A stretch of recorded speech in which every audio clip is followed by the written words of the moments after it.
कभी जीवन के बिल्कुल शांत क्षणों में एक अजीब सा सवाल भीतर उठता है। मैं किससे लड़ रहा हूं? दुनिया से या अपने ही भीतर बैठे उस अंधेरे से जिसे मैं पहचानना नहीं चाहता? बाहर सब सामान्य दिखाई देता है, चेहरे पर मुस्कान भी रहती है, लोग हमें सफल भी मानते हैं। लेकिन जब रात गहरी होती है और मन अपने असली स्वरूप में आता है, तब महसूस होता है कि भीतर कोई अशांति है, कोई खींचतान है, जैसे दो दिशाएं हमें अलग अलग ओर बुला रही हों। यही वो जगह है जहां भीतर का रावण और भीतर का राम आमने सामने खड़े होते हैं। ये कोई पुराणों की कहानी नहीं, ये हर मनुष्य की अपनी कथा है, जो हर दिन उसके विचारों, भावनाओं और निर्णयों में घटती रहती है।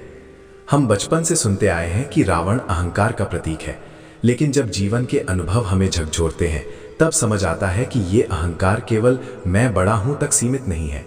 ये उस चोट का भी नाम है जिसे हम छोड़ नहीं पाते, उस तुलना का नाम है जो हमें भीतर ही भीतर जलाती रहती है, उस क्रोध का नाम है जो सही होते हुए भी हमें अशांत कर देता है।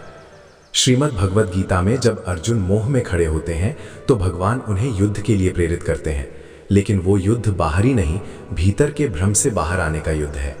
उसी तरह हमारा जीवन भी कुरुक्षेत्र है, जहां हर दिन हमें अपने भीतर के रावण को पहचानना होता है। पहचानना ही आधी साधना है, क्योंकि जिसे हम पहचान लेते हैं उससे मुक्त होने की प्रक्रिया शुरू हो जाती है। रामचरितमानस में गोस्वामी तुलसीदास जी बार बार एक बात कहते हैं कि प्रभु का मार्ग सरल है, लेकिन मन उसे कठिन बना देता है। ये बात केवल भक्ति की विधि पर लागू नहीं होती, बल्कि जीवन के हर अनुभव पर लागू होती है। हम चाहते हैं कि शांति मिले, लेकिन अपने विचारों को छोड़ना नहीं चाहते। हम चाहते हैं कि प्रेम मिले, लेकिन अपने अहंकार को बचाए रखते हैं। यही भीतर का रावण है, जो ज्ञान सुनकर भी बदलना नहीं चाहता। जैसे लोहे को पिघलाने के लिए आग में रखना पड़ता है, वैसे ही मन को बदलने के लिए जीवन की परिस्थितियां हमें तपाती हैं। उस तप में जो टूटता है वही रावण है, और जो बचता है वही राम का मार्ग है। कबीरदास जी ने बहुत सहज शब्दों में कहा था, मन के हारे हार है, मन के जीते जीत। जब हम इसे आज के जीवन में देखते हैं तो पता चलता है कि हमारी सबसे बड़ी हार बाहर नहीं, भीतर होती है। हम किसी से हारते नहीं, अपने ही विचारों से हार जाते हैं। लेकिन जिस दिन हम अपने मन को देखने लगते हैं, उसे पकड़ने की जगह समझने लगते हैं, उसी दिन परिवर्तन की शुरुआत हो जाती है। नाम जप, ध्यान, प्रार्थना, ये सब किसी चमत्कार के लिए नहीं होते। ये मन को देखने की प्रक्रिया को सरल बनाते हैं। धीरे धीरे मन की गति धीमी होती है और हम उस स्थान को अनुभव करते हैं जहां कोई संघर्ष नहीं है। वही राम का स्थान है। उपनिषदों में आत्मा की यात्रा का जो वर्णन आता है, वो यही बताता है कि मनुष्य का असली युद्ध बाहर नहीं, भीतर है। हम जितना बाहर दौड़ते हैं, उतना ही भीतर खालीपन महसूस होता है, क्योंकि असली मार्ग भीतर की ओर जाता है। ये मार्ग कोई अचानक खुलने वाला द्वार नहीं है, ये एक धीरे धीरे होने वाला परिवर्तन है। जैसे सुबह का उजाला अचानक नहीं आता, पहले हल्की रोशनी होती है, फिर आकाश बदलता है, फिर सूरज दिखाई देता है। उसी तरह भीतर का रावण भी एक ही दिन में समाप्त नहीं होता, लेकिन जैसे जैसे हम जागरूक होते जाते हैं, उसका प्रभाव कम होने लगता है। सूरदास जी ने अपने पदों में प्रभु से संबंध को प्रेम का संबंध कहा है। ये प्रेम बाहर के व्यवहार से नहीं, भीतर की कोमलता से आता है। जब हम अपने दोषों को स्वीकार करने लगते हैं, दूसरों को दोष देना कम कर देते हैं, तब भीतर एक शांति उतरने लगती है। ये शांति ही राम का मार्ग है। ये कोई अलग दुनिया नहीं है, ये उसी जीवन में खुलने वाला एक नया दृष्टिकोण है। पहले जहां हमें हर बात में अपनी जीत चाहिए होती थी, अब वहां समझ आने लगती है कि शांति जीत से बड़ी है। पहले जहां प्रतिक्रिया तुरंत होती थी, अब वहां ठहराव आने लगता है। यही ठहराव साधना का फल है।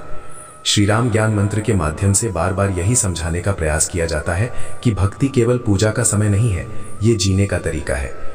जब हम अपने भीतर के रावण को पहचान कर उसे प्रेम से बदलने लगते हैं, तब हमारा व्यवहार बदलता है, हमारे रिश्ते बदलते हैं, हमारी दृष्टि बदलती है। ये परिवर्तन इतना सूक्ष्म होता है कि हमें खुद पता नहीं चलता, लेकिन लोग हमारी उपस्थिति में शांति महसूस करने लगते हैं। यही असली साधना है, जहां हमें कुछ सिद्ध करने की जरूरत नहीं रहती, बल्कि हम स्वयं एक अनुभव बन जाते हैं। जीवन में एक समय ऐसा आता है जब हम पीछे मुड़कर देखते हैं और समझते हैं कि जिन घटनाओं को हमने दुर्भाग्य समझा था, वही हमारे भीतर के रावण को तोड़ने के लिए आई थी। जिन लोगों ने हमें ठुकराया, उन्होंने हमें अपने भीतर देखने का अवसर दिया। जिन परिस्थितियों ने हमें रोने पर मजबूर किया, उन्होंने हमारे अहंकार को पिघलाया। तब समझ आता है कि राम का मार्ग बाहर से नहीं खुलता, वो भीतर के टूटने से खुलता है। जैसे बीज मिट्टी में दबकर ही वृक्ष बनता है, वैसे ही मनुष्य अपने अहंकार के टूटने से ही प्रभु के करीब आता है। धीरे धीरे एक ऐसा समय आता है जब हम पाते हैं कि पहले जहां क्रोध था वहां करुणा है, जहां तुलना थी वहां संतोष है, जहां डर था वहां विश्वास है। यही भीतर के रावण से राम तक की यात्रा है। ये कोई धार्मिक उपलब्धि नहीं है, ये मनुष्य होने की पूर्णता है। तब साधना बोझ नहीं लगती, वो श्वास की तरह स्वाभाविक हो जाती है। तब नाम जप करने का समय अलग नहीं निकालना पड़ता, हर श्वास में वही स्मरण रहने लगता है। अंत में बस इतना ही कि यदि इस विचार ने आपके मन को छुआ हो, यदि आपको लगा हो कि आपका असली युद्ध बाहर नहीं बल्कि भीतर है और आप उस मार्ग पर चलना चाहते हैं जहां रावण से राम तक की यात्रा पूरी होती है, तो इस संबंध को समय दीजिए। श्री राम ज्ञान मंत्र के साथ जुड़े रहिए। वीडियो को लाइक कीजिए, चैनल को सब्सक्राइब कीजिए, अपने अनुभव कमेंट में साझा कीजिए और इसे उन लोगों तक शेयर कीजिए जो अपने भीतर शांति खोज रहे हैं। बेल आइकन को अवश्य दबाइए ताकि ऐसे ही जीवन को छूने वाले भाव आप तक निरंतर पहुंचते रहें। यही प्रार्थना है कि आपके भीतर का हर अंधकार धीरे धीरे प्रकाश में बदल जाए और आप स्वयं अनुभव करें कि राम का मार्ग कहीं बाहर नहीं, आपके अपने ही हृदय में है।